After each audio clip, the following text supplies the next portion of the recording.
And then Mr. Wode Maya did a lot of comedy, and then he started the Africa to the World, where the Wode Maya game eventually came in. And then now, I think during lockdown, we started doing the entrepreneurship series, where we're getting to, interview a number of entrepreneurs who are doing big in the business. And you seem to have settled for your niche now. And the same way with Trudy, I think now, traveling seems to be your niche.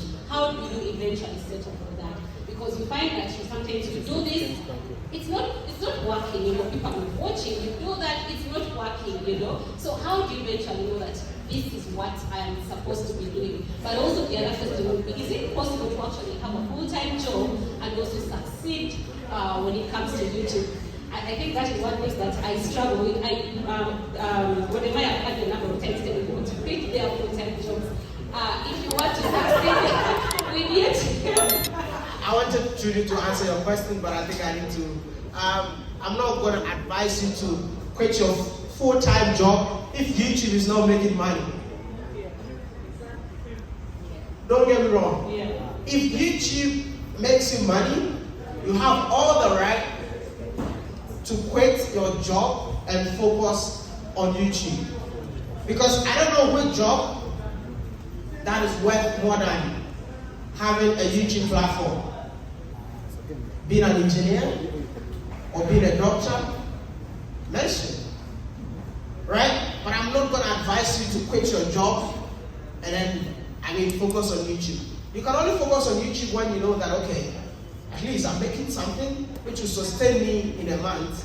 Then you put all the energy that you put at the 9 to 5 on your YouTube channel, and believe me, you will see more growth and more money on the platform. And that's why I picked the microphone, just to answer that question. How to find your niche? That's a very tough question. You see, when you start a YouTube channel, you might be creating one particular content, but it doesn't work for you. If something is not working for you, why are you still doing it?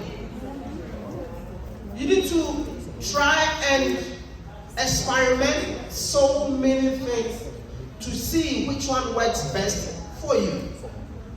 I started as a comedian, yes. I used to crack jokes, but I was not funny. Yeah.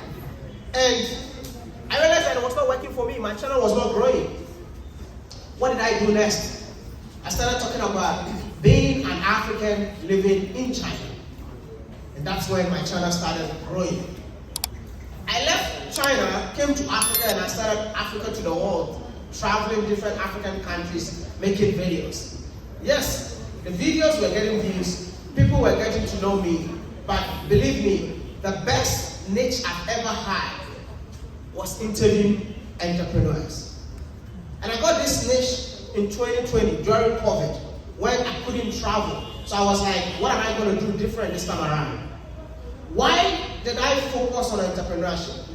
One, it had more impact than my previous content. Two, my channel was growing in a way that I've never seen before. When I started my entrepreneurship series, I had 300,000 subscribers.